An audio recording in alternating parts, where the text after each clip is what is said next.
Radio SXFR, क्योंकि हम बदसूरत हैं। Late Night with RJ Gunn.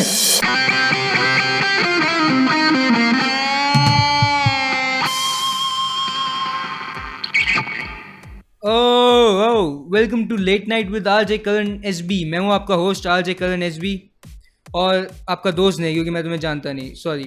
अब ये नया शो है SXFR का, जिसका नाम है late night with RJ Karan SB, और मैं हूँ आपका होस्ट आरजे करण एसबी। मैं शायद ये चीज़ 4 बार बोल चुका हूँ। मैं प्रॉमिस करता हूँ कि तुम्हें एंटरटेन करूँगा, मतलब जितनी मेरी पावर है मैं कोशिश करूँगा। मुझे नहीं पता कि तुम एंटरटेन होंगे नहीं होंगे। मेरा काम नहीं है तुम्हें एंटरटेन करना। मेरा काम है बस यहाँ पर आके कुछ बोलना, अपनी नौकरी लेना। नौकरी नहीं, अपनी पगार लेना। सॉरी, मैं थोड़ा नर्वस हूँ, मेरा पहला दिन है। हाँ, तो मेरा पहला दिन है और मैं आज मेट्रो से आया था, क्योंकि मेरे पास पैसे नहीं है, क्योंकि मेरे को अब तक पे चेक नहीं मिला। शायद महीने के बाद मेरे को पगार देंगे, अगर मेरे को महीने के पहले निकाला नहीं तो। ठोक दे भाई, ठोक दे। हाँ, तो मैं क्या कह रहा था, तो आज मैं सुबह मेट्रो से आया, क्योंकि मेरे पास पैसे नहीं है। क्योंकि याद है, मैंने भी कुछ दिन पहले आपको बताया कि मेरे पास पैसे नहीं है, याद रखना चाहिए। तो मैंने आज ध्यान दिया, जो मेट्रो में हिंदी में अनाउंसमेंट करता है वो आदमी कुछ ज़्यादा ही काम था। और अगर वो सिर्फ काम चीज़ें बोलता है और नॉर्मल चीज़ें बोलता है, जैसे अगला स्टेशन राजीव चौक है, तो उसका काम होना जायज़ है। लेकिन वो कई बार बहुत अजीब सी चीज़ें बोलते हैं। जैसे एक बार मैंने उसको बोलते हुए सुना था, गाड़ी में कोई लावारिस वस्तु जैसे लैपटॉप, ट्रांजिस्टर इत्यादि बॉम्ब हो सकता है। अगर धमाका हो जाए तो आपके अपनों के चीथड़े उड़ सकते हैं। ऐसी स्थिति में अपने साइड वाले की लाश उठाकर उसे ह्यूमन शील्ड की तरह यूज कीजिए और ऊपर से गिरते हुए मलबे से बचिए। अगर मलबे में 2-3 दिन से ज्यादा फंसे रहे तो अपने बाजू वाले का खून चूसकर अपने शरीर की पानी की कमी को भी दूर कर सकते हैं। चिंता ना कीजिए, हमारा मेट्रो स्टाफ आपकी सहायता के लिए मौजूद है। अगला स्टेशन राजीव चौक है।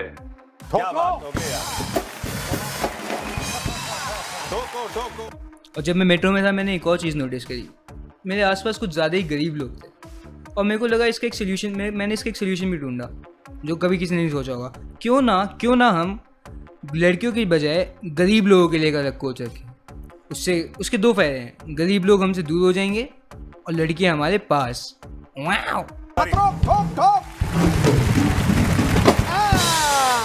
और गंद सिर्फ यहीं ख़त्म नहीं होता।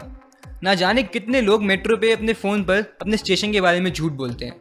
हाँ, मैं राजीव चौक पहुंच गया हूँ। नहीं, तू राजीव चौक नहीं पहुंचा, तू 2 स्टेशन पीछे है। अगर आप झूठ बोलते हैं और आप ये सुन रहे हैं, तो प्लीज़ झूठ ना बोलिए। क्या मिला आपको ये झूठ बोलकर? आप सिर्फ अपने आप को ही नहीं, अपने चाहने वालों को भी ठेस पहुँचा रहे हैं। आपके चाहने वाले सोने से पहले रोते हैं, आज भी मेरा बाप टाइम पर नहीं पहुँचा, साला निकम्मा। और अब कमर्शियल ब्रेक से पहले फूड फॉर थॉट। समय कभी किसी के लिए नहीं रुकता। जैसे जैसे समय आगे बढ़ता है, वैसे वैसे आपके माँ बाप की मौत भी पास आते रहती है।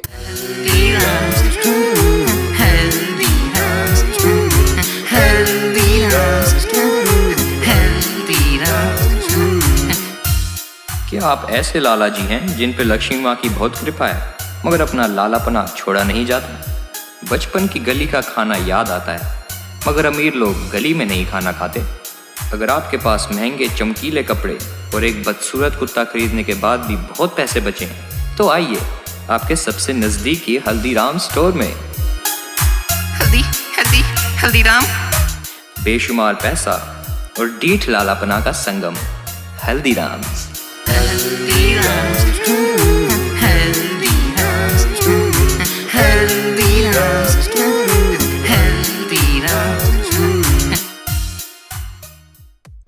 And we are back.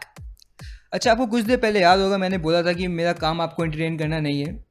अभी मेरी प्रोड्यूसर से बात हुई और मुझे पता लगा कि मेरी नौकरी का काफ़ी बड़ा हिस्सा आपको एंटरटेन करना ही है। अच्छा है ना, कैसे ज़िंदगी आपको हर रोज़ एक नई चीज़ सिखाती है। चलिए छोड़िए, तो अब 9 बज गए हैं, तो हम आगे बढ़ते हैं अपने नए सेगमेंट की तरफ, बेड टाइम स्टोरीज़। इस सेगमेंट के बारे में मैं काफ़ी एक्साइटेड हूँ। तो अपने ले आइए अपने बच्चों को रेडियो के पास और उनको सुलाने का काम हमारा। तो इस सेगमेंट में हर रोज़ हम एक नए award winning children's book author को बुलाएंगे, जो एक मीठी सी प्यारी सी कहानी सुनाकर आपके बच्चों को सुलाने में मदद करेंगे।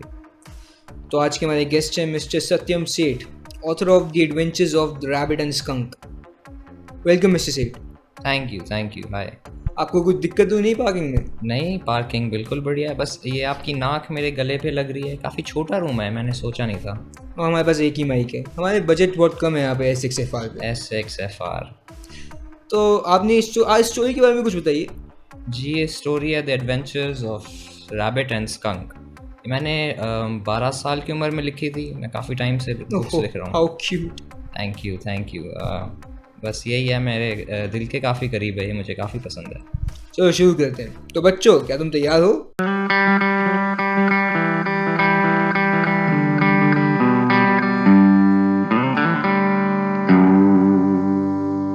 बच्चों, मैं आ रहा हूँ। रैबिट और स्कंक बहुत अच्छे दोस्त थे, मगर स्कंक की एक तकलीफ थी। उसके बदन से दुर्गंध आती थी, मगर रैबिट ने कभी भी स्कंक का साथ नहीं छोड़ा। स्कंक के कोई दोस्त नहीं थे। रैबिट उसे हमेशा अपने साथ दूसरे दोस्तों से मिलवाने ले जाता, उसे कूल पार्टीज़ में बुलाता, ताकि स्कंक को अपने बारे में अच्छा लगे। एक दिन दोनों को स्ट्रॉबेरी आइसक्रीम खाने का बहुत मन हुआ, तो उन्होंने अपने मम्मी पापा से पैसे मांगे। और पता है मम्मी पापा ने क्या कहा? बेटा, मेहनत करो तभी पैसा मिलेगा, नो शॉर्टकट्स इन लाइफ। वो दोनों दिन रात मेहनत करने लगे, एड़ी चोटी का जोर लगा के। पूरे 3 दिन बाद उन्होंने पैसे कलेक्ट कर लिए और उसी दिन वो आइसक्रीम खाने के रास्ते पे निकल गए। लेकिन रास्ते में ही उनकी शहर के शैतानी बब्बर भेड़िए से टकरार हुई। उस शैतानी भेड़िए ने रैबिट से उसके सारे पैसे मांग लिए। रैबिट ने शैतानी भेड़िए की आंखों में आंखें डाली और उसे इनकार कर दिया। बब्बर शेर को बिल्कुल पसंद नहीं आया।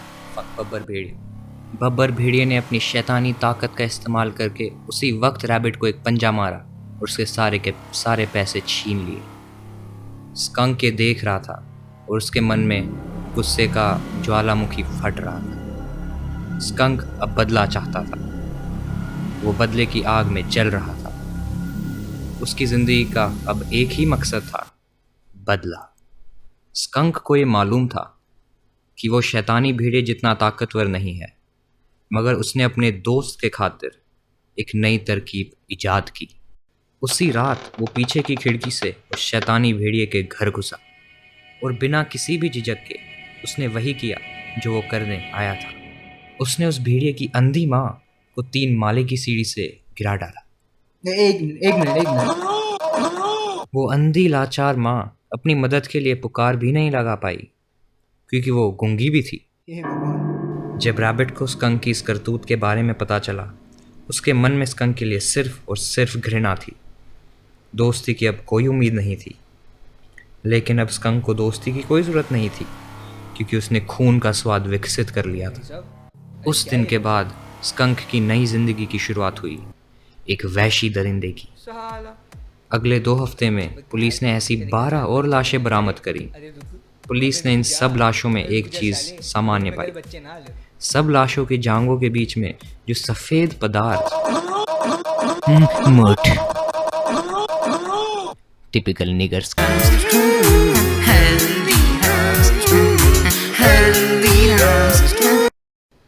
माफ़ कर दीजिए, हमें उम्मीद नहीं थी कि हमारा शो ये मोड़ ले लेगा। मैं हूँ आपका दोस्त RJ करण SB। हम अगली बार मिलेंगे। शब्बा खैर। पार्किंग बंद कर दो, भागना वैसा।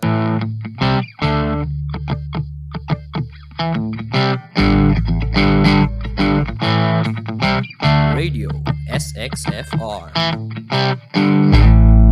क्योंकि हम बदसूरत हैं।